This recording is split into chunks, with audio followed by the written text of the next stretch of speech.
If someone had told me tradition would press on my ribs like armor, I would have bowed to it. I'm June Callahan, and at 5:30 every damn morning I bring to life the most beautiful machine in Colorado. She's a 1950 to steam locomotive brass gleam, steel muscle, and she's mine. Her whistle carves through Summit Glen's dawn fog like a prayer, calling people to witness something real in a plastic world. But today felt different.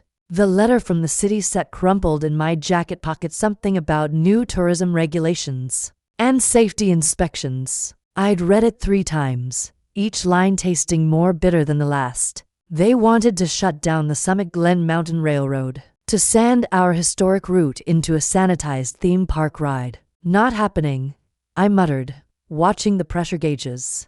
The needle climbed. Steam answered with a hiss, and I took that as agreement. The autumn air bit at my exposed skin as I climbed into the cab. My auburn hair caught the early light streaming through the windows, and I pushed it back. With oil-stained fingers, greenwork coveralls hugged my frame, earned muscle from years of hauling coal and wrestling with steel. This wasn't some hobby railroad for weekend warriors. This was my life, my legacy, my everything. Meanwhile, across town in a glass tower that reflected nothing but greed, Camila Serrano straightened her designer blazer and studied the bankruptcy filings scattered across her mahogany desk. Her platinum blonde hair fell in perfect waves past her shoulders, not a strand out of place despite the early hour. Blue eyes, sharp as winter, scanned the documents with predatory focus. Summit Glen Mountain Railroad. She spoke the name like a verdict. The numbers didn't lie. Declining worship, mounting debt, aging infrastructure, prime real estate running through the most scenic parts of the county, wasted on some romantic notion of preservation. Her manicured fingers traced the property boundaries on the survey map.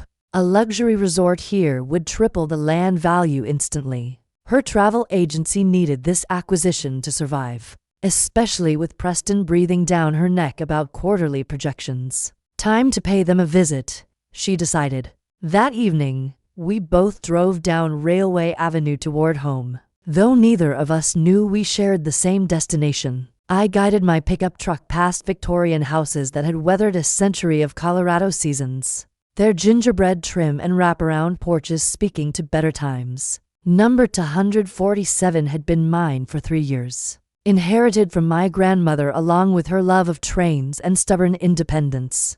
Camilla's sleek sedan purred to a stop at 245 right next door. She stepped out in charcoal gray slacks and a silk blouse. That probably cost more than my monthly grocery budget. For a moment, we both reached for our respective mailboxes simultaneously, then froze. "You've got to be kidding me," I said. Her perfect composure cracked just slightly. "The railroad engineer lives next door. The corporate vulture lives next door?"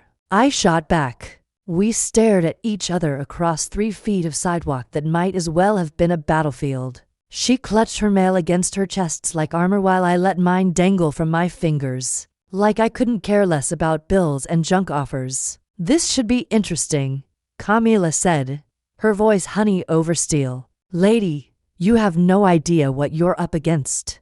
She smiled then, sharp and dangerous. "Neither do you." 3 days later, she showed up at my depot like some avenging angel in Armani. I was underneath my locomotive, wrench in hand, when designer heels clicked across the concrete platform. The sound made my teeth ache with irritation. "Miss Callahan, I presume?" Her voice carried the crisp authority that only comes from boardrooms and business schools. I rolled out from under the engine, wiping grease from my hands with an old rag. Camila Serrano stood there in a cream-colored suit that probably cost more than my monthly revenue.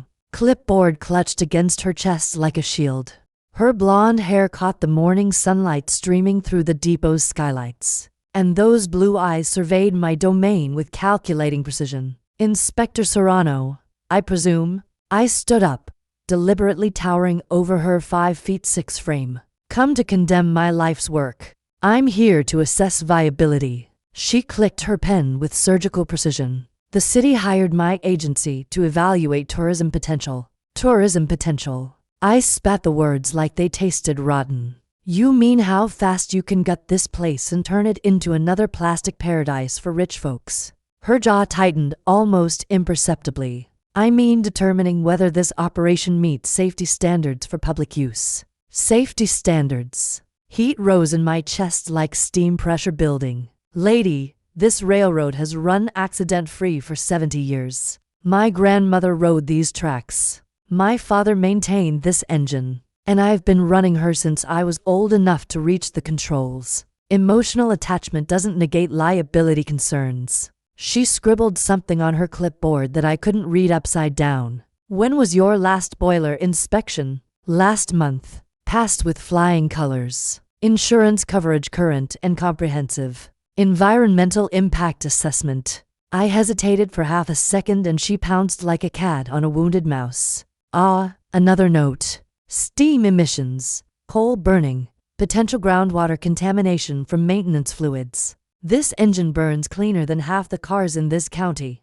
I shot back. And we use BA-friendly lubricants exclusively. We stood there glaring at each other across the width of my locomotive cab, neither willing to give ground. Her perfume smelled like expensive flowers and corporate ambition. My coveralls reek of honest sweat and machine oil. Miss Callahan, I'm not the enemy here. Could have fooled me.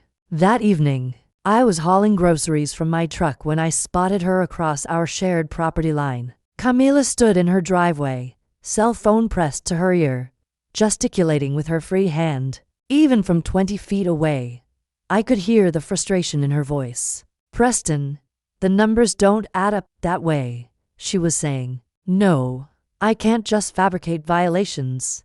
I paused, paper bag balanced against my hip, shamelessly eavesdropping. Her perfect composure had cracked, revealing something raw underneath. Dark circles shadowed those blue eyes, and her usually immaculate hair showed signs of stress-induced finger combing. I said, I'd handle the railroad situation, and I will. Her voice carried an edge of desperation I hadn't heard before. Just give me more time. She ended the call with a sharp jab at her phone screen, then noticed me watching. For a moment, neither of us moved. The autumn evening air hung between us, heavy with unspoken questions. Rough day at the office? I asked, surprising myself with the almost gentle tone. She straightened her shoulders, rebuilding her armor in real time. Nothing I can't manage. That Preston guy sounds like a real charmer. He's my business partner.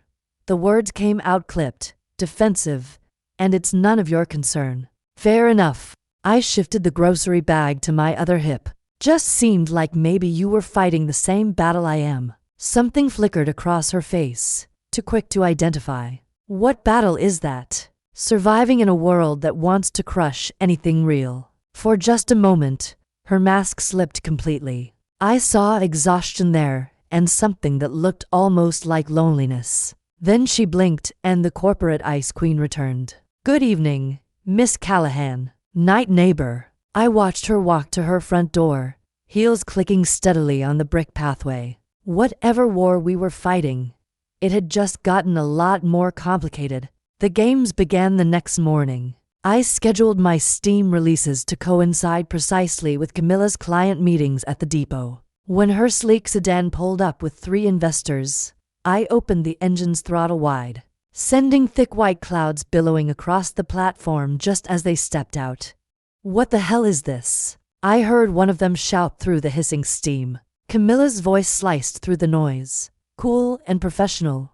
Minor operational issues. Gentlemen, nothing that can't be resolved.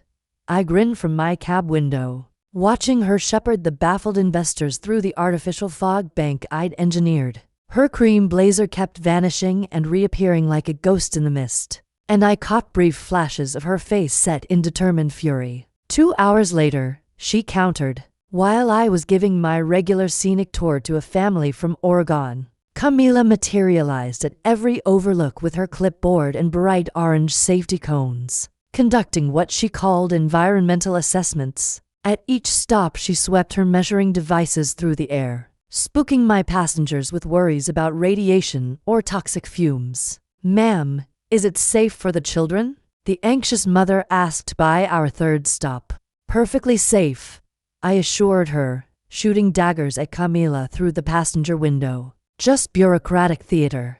That afternoon found us both at Henderson's Coffee House on Main Street. I needed caffeine. She apparently needed ammunition 3 tables away with a stack of legal documents, slashing passages with violent yellow highlighter. You can't preserve something that's already dead, she said loudly enough for half the cafe to hear. I looked up for my black coffee and apple turnover. Some things are worth saving, even if corporate vultures don't understand their value. Nostalgia doesn't pay property taxes. Neither does destroying everything beautiful for profit. The other customers had stopped their conversations to watch our verbal tennis match. Old Mrs. Hargrove from the flower shop actually pulled out her phone to record us. Progress isn't the enemy, Camila continued, closing her file folder with a sharp snap. Sometimes letting go creates space for something better. I stood up, chair scraping against the hardwood floor. Better for who? Rich tourists will visit twice a year and leave nothing but trash. Better for this town's economic future. What future? You mean turning Summit Glen into another soulless resort destination, where locals can't afford to live? She stood to, matching my energy with her own controlled fire. We faced each other across the narrow space between tables, and I noticed how her blonde hair caught the afternoon light, streaming through the coffee shop windows. Her blue eyes held depths I hadn't seen before, layers of conviction mixed with something that looked almost like pain. You think I enjoy this? She asked, her voice dropping to just above a whisper. You think I wake up excited about dismantling people's dreams? The question caught me off guard, don't you? I'm trying to save my business. Same as you. The difference is I'm realistic about market forces. Reality is that Locomotive has carried 3 generations of families through these mountains. Reality is some things matter more than your bottom line. For a moment, we just stared at each other.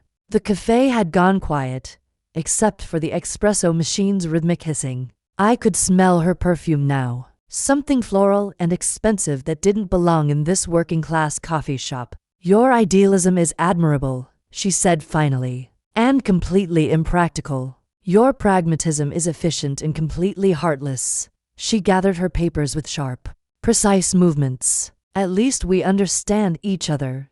That night, I couldn't sleep. I kept thinking about the look in her eyes during our coffee shop showdown. The way her voice had cracked when she asked if I thought she enjoyed destroying dreams. Around midnight, I gave up on rest and went outside to check my mailbox, hoping the cool air would clear my head. Camilla's house was dark, except for one upstairs window. Through the gauzy curtains, I could see her silhouette at a desk, hunched over paperwork. She'd been working for hours, probably since she left the coffee shop. Her perfect posture had collapsed into something that looked exhausted and defeated.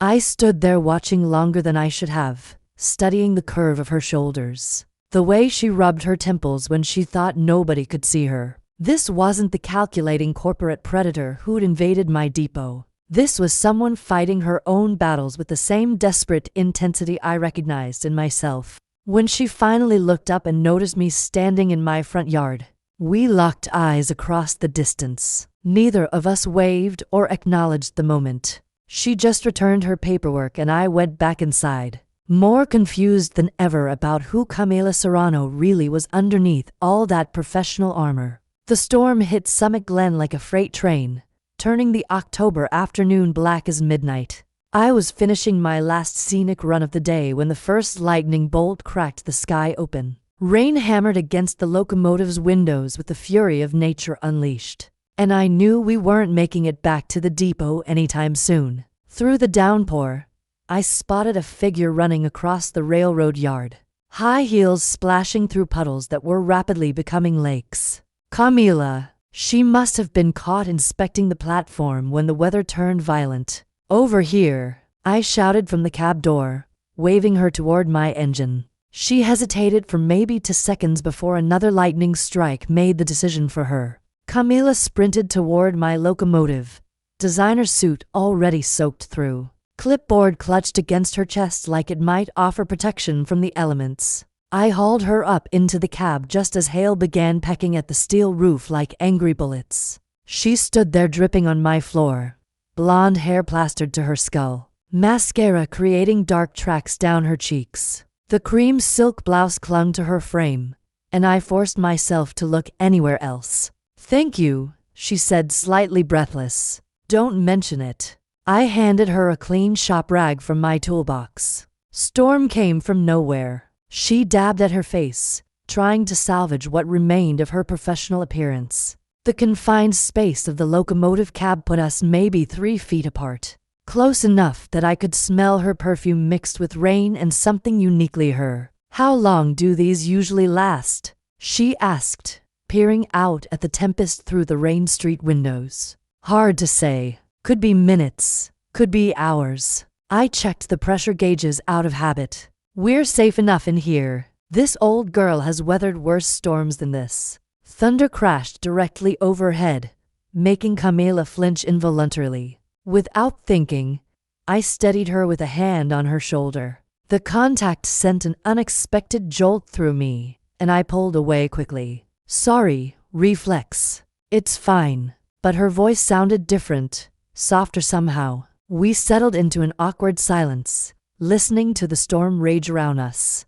Camila explored the cab with curious eyes, taking in the brass gauges, the cold tender, the worn leather engineer's seat that had molded to my father's shape, and then mine. "This is incredible," she said, running her fingers along the polished wood of the control panel. "How old did you say she was?" "Built in 1952.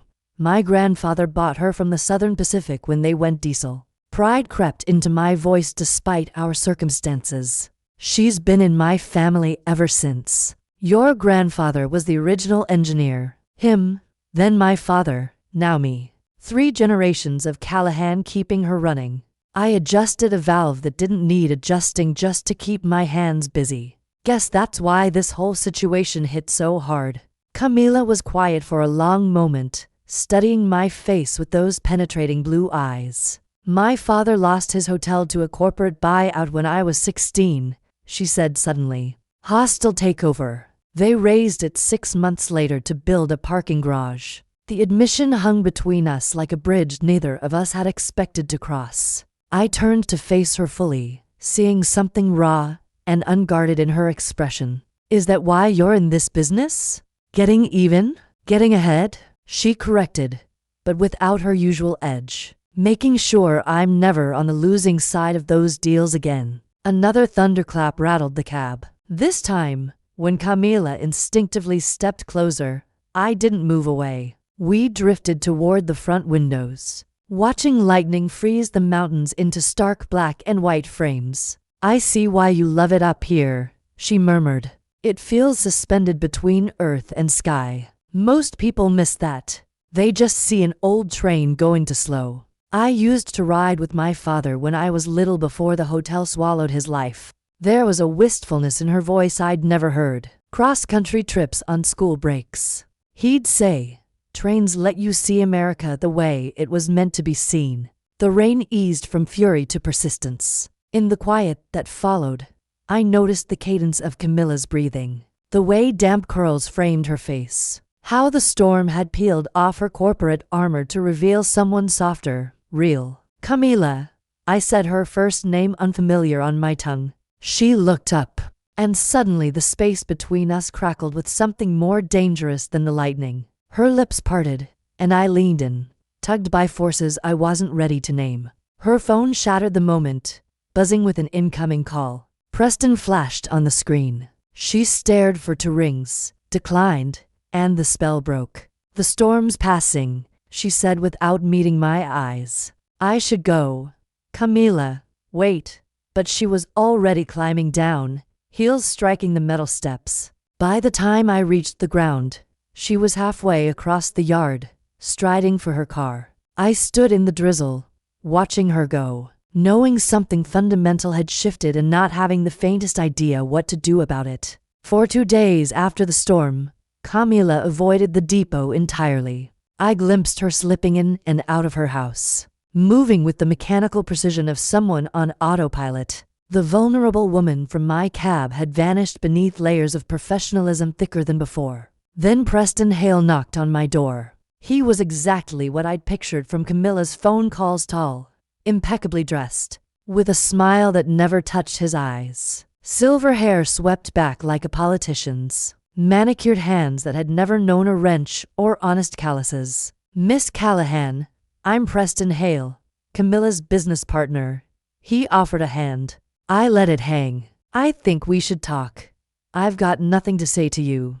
It's about Camilla's future and yours." "Actually." His smile sharpened. "May I come in?" Against my better judgment, I led him to the kitchen. He took in the vintage stove and my grandmother's handmade curtains with barely concealed disdain. "Charming," he said, dropping into a chair uninvited. "Very authentic. What do you want, Preston?"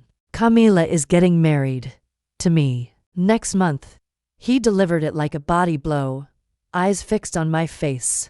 "The Serrano family holds significant hotel interests that complement my resort development company. An excellent merger, business-wise." I kept my features neutral while something twisted hard in my chest. "Congratulations. The railroad acquisition is essentially her wedding gift to me. Prime real estate for our flagship mountain resort." He leaned back in his chair like he owned the place. "I wanted you to hear it from me rather than through legal channels." "How romantic." "Business is business, Miss Callahan. Camilla understands that better than anyone." His eyes held a cold calculation that made my skin crawl. "She's always been practical about these things."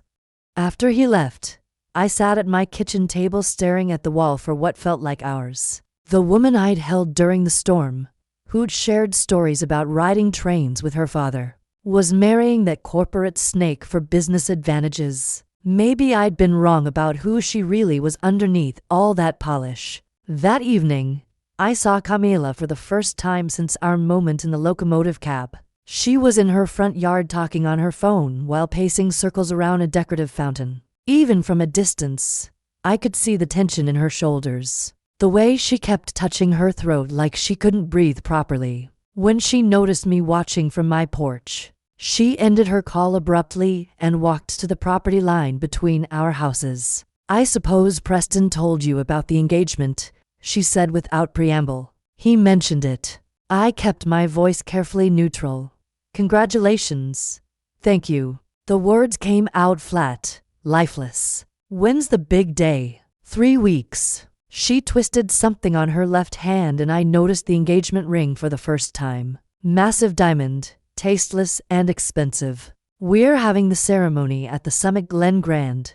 Fancy."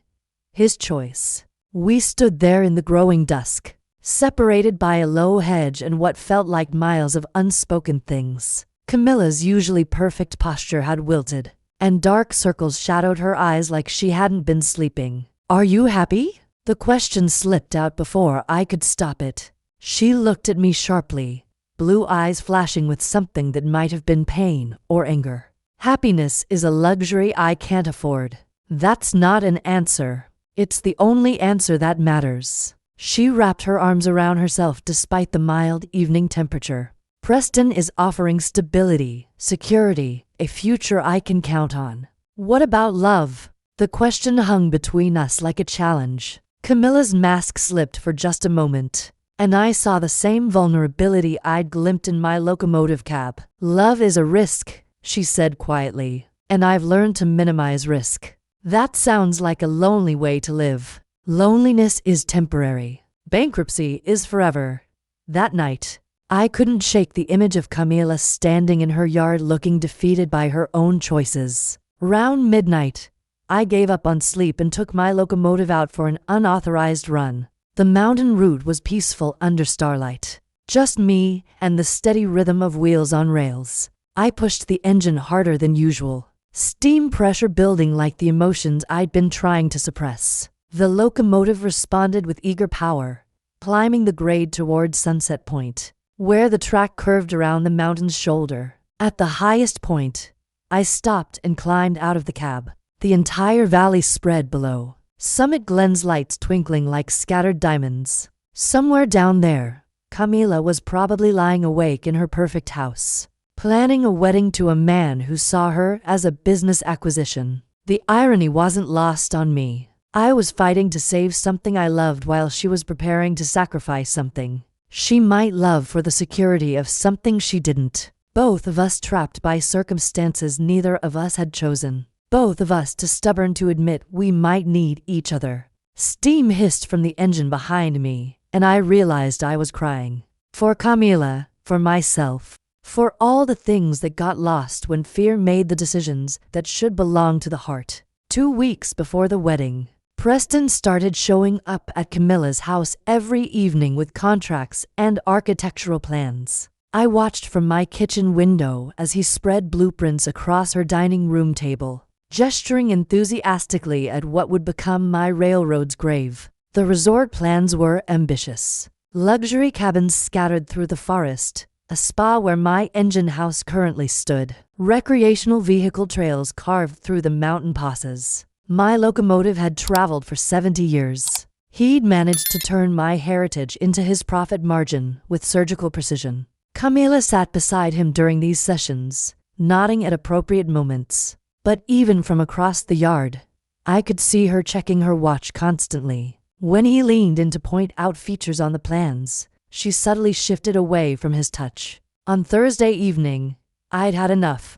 I fired up my locomotive and ran her straight toward the proposed resort site, blowing the whistle with furious determination. If they wanted to destroy my railroad, they'd have to do it over my literal dead body. The train's headlight cut through the darkness as I approached the disputed land. Preston had already installed surveying stakes marking where various buildings would stand. I aimed my locomotive directly at the largest cluster and kept my hand on the throttle. Police sirens wailed in the distance, growing louder as word spread through town about the crazy train engineer making her last stand. I didn't care. Let them arrest me. At least I'd go down fighting. My engine rolled to a stop just inches from Preston's stakes. I climbed out of the cab and positioned myself between the locomotive and the surveying equipment, arms crossed in defiance. If they wanted to proceed with development, they'd have to move me first. Car doors slammed in the darkness as police officers took positions around my train. Their flashlight beams created a harsh theatrical lighting that turned the whole scene surreal. "Miss Callahan, step away from the locomotive," Chief Doyle called through his megaphone. "Not happening, Chief. You're trespassing on private property. This is railroad right-of-way. Has been for 7 decades.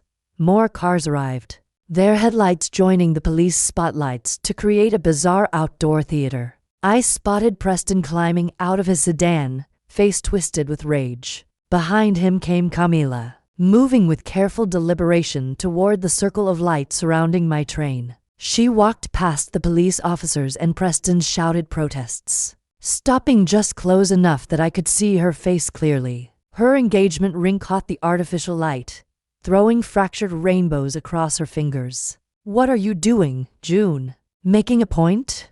By getting yourself arrested? By defending what matters?" I gestured toward my locomotive, steam still hissing from her cylinder. "Some things are worth the risk." Preston pushed through the circle of officers, his polished composure cracking. "Camila, get back in the car. Let the police handle this lunatic." She ignored him completely, stepping closer to me instead. We stood perhaps 3 feet apart, close enough that I could smell her familiar perfume mixed with night air and fear. "This won't work," she said quietly, too low for the surrounding audience to hear. "You can't save the railroad by destroying your life. Maybe my life isn't worth saving if I can't save this." Something shattered in her expression. "Don't say that." "Why not? It's true." The fight was draining out of me, replaced by exhaustion and despair. "You're marrying him next week. The railroad dies with our wedding gift. I've got nothing left to lose. You have everything to lose." Her voice cracked with emotion she'd been suppressing for weeks. "And so do I." The admission hung between us like a bridge we both wanted to cross but were afraid to trust. Around us, Police radios crackled with official language while Preston shouted demands for immediate arrests. "Camila, what are you saying?" She looked over her shoulder at Preston, then at the police officers, then back to me. When she spoke again, her voice carried the weight of decisions that would change everything. "I'm saying maybe some risks are worth taking." Before I could respond, she closed the distance between us and kissed me. Not the tentative touch I might have expected, but a desperate claiming kiss that tasted like fear and longing,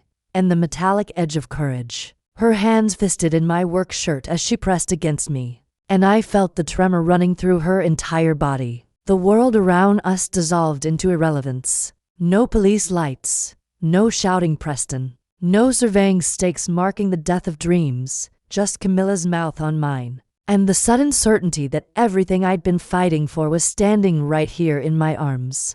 When we finally broke apart, gasping, the silence stretched like a held breath. Preston gaped at us, shock plain on his face, while Chief Doyle cleared his throat. Awkward and stern. "Well," Camila said, sounding steadier than I felt, "I suppose that changes things." The confrontation at the tracks ended with Preston peeling out in his sedan, tires spitting gravel as he vanished into the dark. Chief Doyle chalked it up to a domestic dispute rather than criminal trespass, though the look he shot me warned I shouldn't try his patience again anytime soon. We drove back to Railway Avenue in a charged quiet, her engagement ring flashing in the dash light as she clenched the wheel. Neither of us mentioned the kiss, or what it meant, or how neatly it had detonated both our lives. The next evening she turned up at my kitchen door with a bottle of wine and a fat manila folder. She'd swapped her power suit for dark jeans and a soft gray sweater. That made her eyes look almost silver in my lamplight. "We need to talk," she said, "about last night, and about saving both our asses." She planted the folder on my table with decisive finality. "I've been working on alternatives to Preston's resort plan." I opened the wine while she fanned papers across my grandmother's worn oak.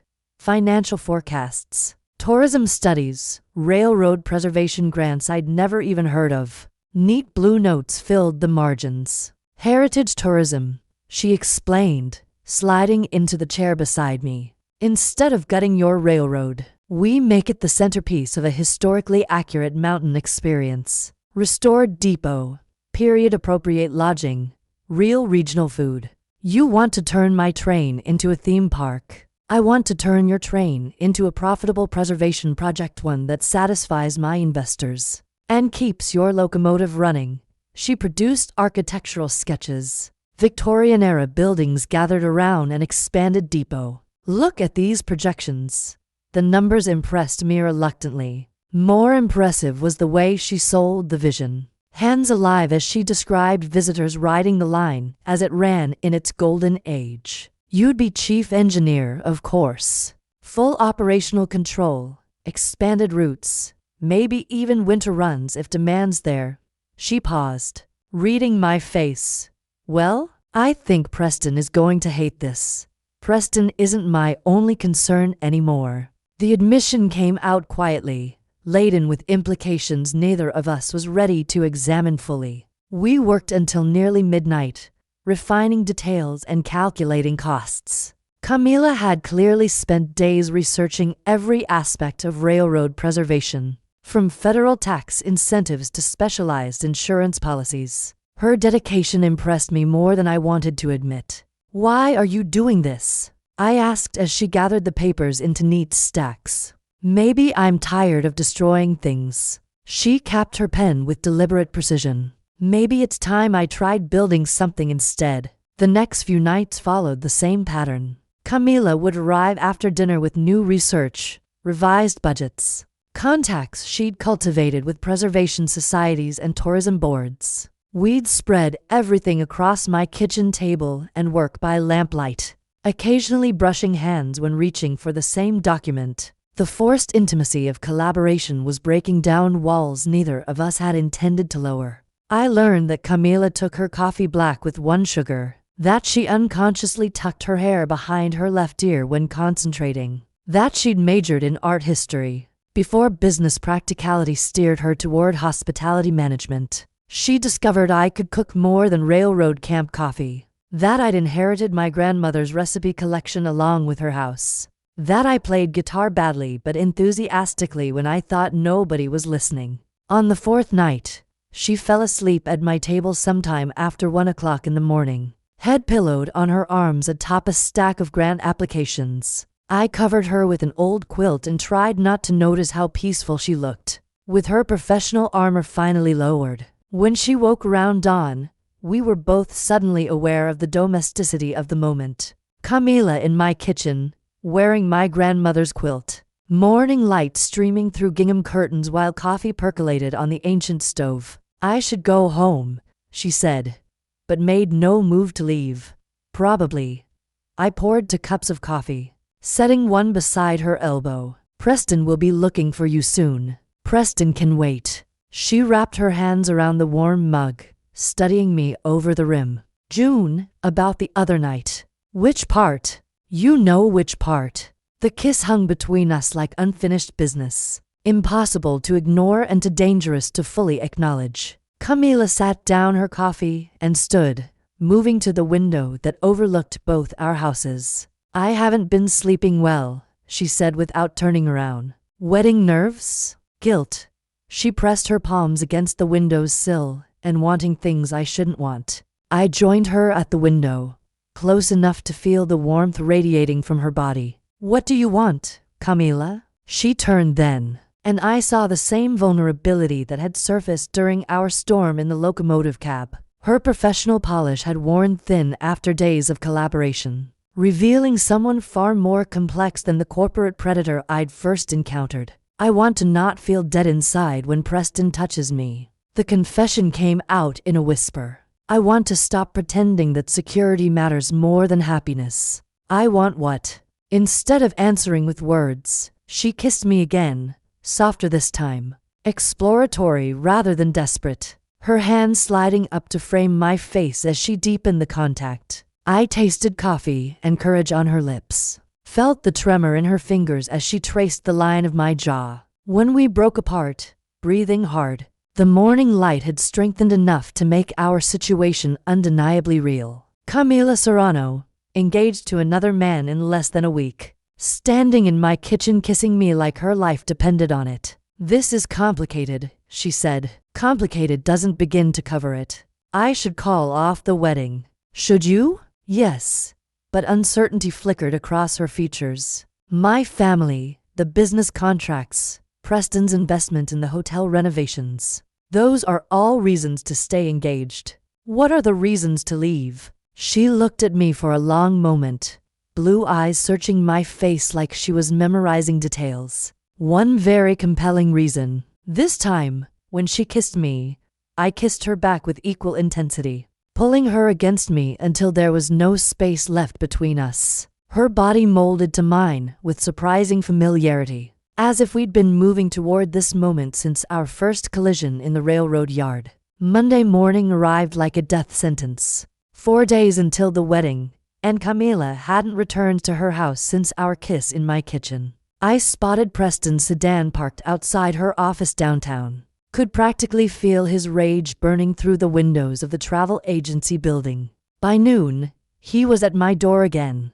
This time, he didn't ask to come in, just pushed past me into my living room, with the entitlement of someone accustomed to taking what he wanted. Where is she? He demanded. Who? Don't play games with me, Callahan. Camilla's been missing for 2 days, and her secretary says she's been spending evenings here working on some ridiculous railroad preservation scheme. Maybe she's having second thoughts about Saturday. His face darkened to an unhealthy shade of purple. She signed contracts. Her family's hotel properties are already leveraged against our joint ventures. The wedding happens as planned. That's between you and Camila. No, it's between me and the railroad engineer who's been filling her head with romantic nonsense. He stepped closer, invading my space with practiced intimidation. Stay away from my fiancé, or I'll make sure your little train never runs again. Threats now, Preston. How original. Not threats. Promises. His smile held no warmth whatsoever. I have photographs. The words hit like ice water in my veins. What photographs? He produced his phone, swiping to images that made my stomach drop. Camila and me kissing outside my kitchen window. Camila leaving my house at dawn. Camila's car parked in my driveway 3 nights running. Amazing what you can capture with a telephoto lens, he said conversationally. I'm sure the Serrano family would find these fascinating conservative Catholic folks, aren't they? Old-fashioned ideas about marriage and family scandal. You bastard. I'm a businessman protecting my investment. He pocketed the phone with theatrical precision. Camila calls off this wedding. These pictures go viral. Her family discovers their precious daughter's been experimenting with the local lesbian mechanic. Think they'll still support her little travel agency after that kind of scandal? The trap was elegant in its simplicity. Camila's family held the mortgage on her business, covered her health insurance, provided the social connections that kept wealthy tourists booking through her agency. One social media post from Preston would destroy everything she'd built. What do you want? I asked, though I already knew. Nothing changes. Wedding happens Saturday as scheduled. Afterward, Camila focuses on being a proper wife and business partner. You disappear from her life permanently. That afternoon, I found Camila at the depot sitting alone on the platform bench where tourists usually waited for scenic tours. She'd been crying, makeup smudged despite obvious attempts to repair the damage. He showed you the photographs, she said without looking up. I sat beside her, close enough to offer comfort, but careful not to touch, among other things. He's got them backed up on 3 separate servers. Cloud storage, email drafts, shared files with his lawyer. Her voice sounded hollow, defeated. If I don't marry him Saturday, they get released within an hour. And if you do marry him, he deletes everything. Fresh start, no scandal, business as usual. She finally met my eyes, and I saw the trapped desperation there. My family would disown me, June. The Serrano name means everything to them. A lesbian affair would be unforgivable. So, you're going through with it. I have to. The words came out like shards of broken glass. I'm sorry. I'm so damn sorry for dragging you into this mess. The wedding was set for 2 o'clock in the afternoon at Summit Glen's grandest venue. I spent Saturday morning working on my locomotive, tightening bolts that didn't need tightening and polishing brass that already gleamed. Anything to keep my hands busy and my mind off the ceremony happening across town. Around 1:30, I finally snapped. Some battles were worth losing if you fought them with honor. I cleaned the grease from my hands, pulled on my best pair of jeans and a clean work shirt, and drove toward the Summit Glen Grand Hotel. The parking lot overflowed with expensive cars and wedding guests, and designer clothes. I bypassed the main entrance and slipped through the service door near the kitchen, following the sound of organ music toward the ballroom. The ceremony was already underway when I reached the back of the room. Camila stood at the altar in a white dress that probably cost more than my monthly income, bouquet trembling in her hands while the pastor droned through traditional vows. Preston beamed beside her like he'd won the lottery. If anyone objects to this union, speak now or forever hold your peace. The standard phrase that was supposed to be rhetorical. Except this time, someone spoke. I object. Every head in the room turned toward the back, gasps rippling through the assembled guests as they spotted the grease-stained train engineer, who just interrupted Summit Glen's social event of the season. Camilla's face went white as paper. Preston looked like he might have a stroke. On what grounds? The confused pastor asked. On the grounds that the bride is in love with someone else. I started walking down the aisle, ignoring the shocked whispers and pointed stares from wedding guests, who'd probably never seen work boots in their country club ballrooms. Every step felt like jumping off a cliff, but I kept moving toward the altar where Camila stood frozen in her wedding dress. This woman, Preston sputtered, has no legal standing to disrupt these proceedings. She has every right to speak her truth, I said, reaching the altar. Same as anyone else. I looked directly at Camila, seeing fear and hope wearing in her blue eyes. You don't have to do this. Whatever consequences come after, we'll face them together. June, she whispered, the photographs. Let him publish them. Let your family see who you really are. Let the whole damn world know. I held out my hand to her. Some things are worth the risk. For a heartbeat that felt like eternity, Camila stared at my outstretched fingers. Then she dropped her bouquet, lifted her skirts with both hands, and ran. The chaos that erupted in the Summit Glen Grand Ballroom was magnificent. Wedding guests shouted in Spanish and English. Preston screamed threats about lawsuits and ruined reputations. And the poor pastor just stood there clutching his Bible like it might offer protection from the social apocalypse unfolding around him. Camila and I ran hand in hand through the hotel lobby, past shocked valets and tourists, her wedding dress streaming behind us like a white banner of rebellion. She kicked off her heels somewhere near the fountain, laughing with manic freedom as we sprinted toward my pickup truck. Drive, she gasped, climbing into the passenger seat while gathering yards of silk and tulle around her legs. I peeled out of the parking lot with enough rubber smoke to announce our escape to the entire county. In the rearview mirror, I caught a glimpse of Preston charging out of the hotel entrance, face purple with rage, while wedding guests clustered around him like concerned vultures. Where are we going? Camila asked, attempting to wrestle her veil free from the truck's window handle. Somewhere we can think without an audience. 20 minutes later, we stood on the observation platform at Sunset Point, 3,000 feet above the valley floor. Camilla's wedding dress looked surreal against the mountain landscape, white silk contrasting sharply with granite cliffs and pine forest. I can't believe I just did that, she said, staring out at the panoramic view. Having regrets about Preston? Hell no. She turned to face me, wind catching her blonde hair and sending it streaming around her shoulders. About you? Never. The kiss we shared on that mountain overlook tasted like freedom and possibility. No audience this time, no police lights or shouting fiancés. Just Camila in my arms with her wedding dress billowing around us like a parachute. When we broke apart, she was crying again. But these tears looked different, cleaner somehow. What happens now? She asked. Now we deal with whatever comes next together. Preston made good on his threats, of course. The photographs hit social media that evening along with a scathing press release about Camila Serrano abandoning her fiancé for her deviant lifestyle.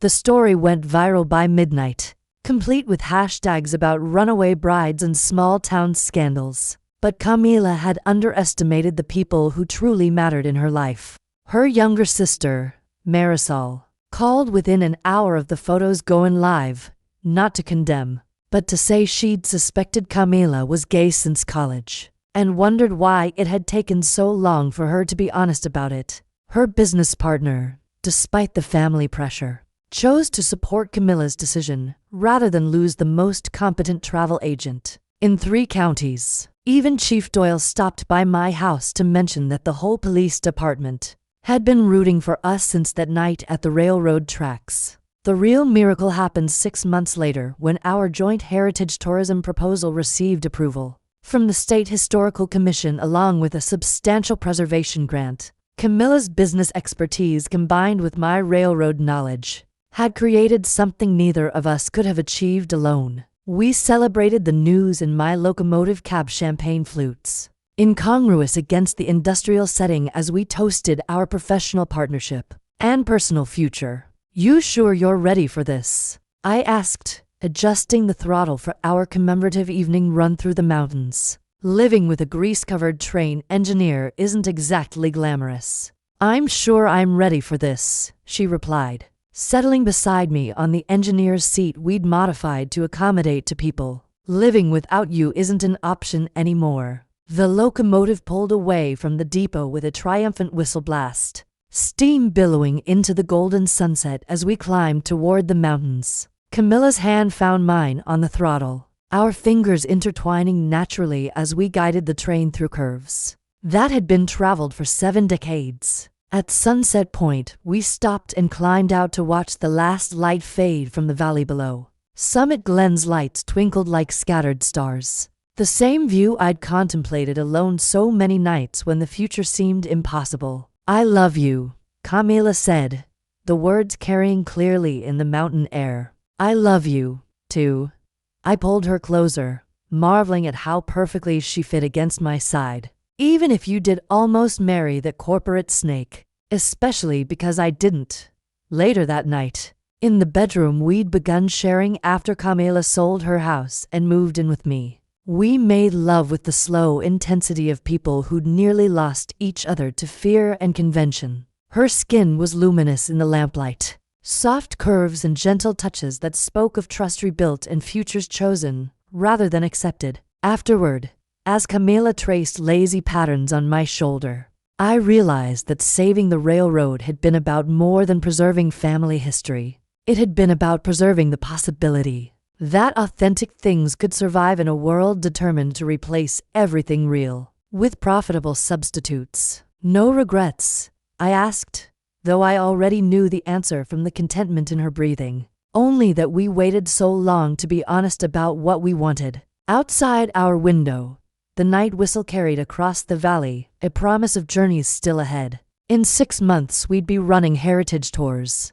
cars filled with travelers eager for the romance of train travel. Camila would handle the business while I kept the locomotive alive, our different skills, making something stronger than either of us could manage alone. But tonight belonged only to us, to women who had fought each other and learned we were fighting for the same things: authenticity, connection, the courage to choose love over security. As Camila drifted toward sleep in my arms, I listened to my grandmother's house settle around us, steam heat ticking through old pipes, wind breathing through the pines, the far-off thunder of freight trains shouldering their cargo through the dark. Everything worth saving was right here,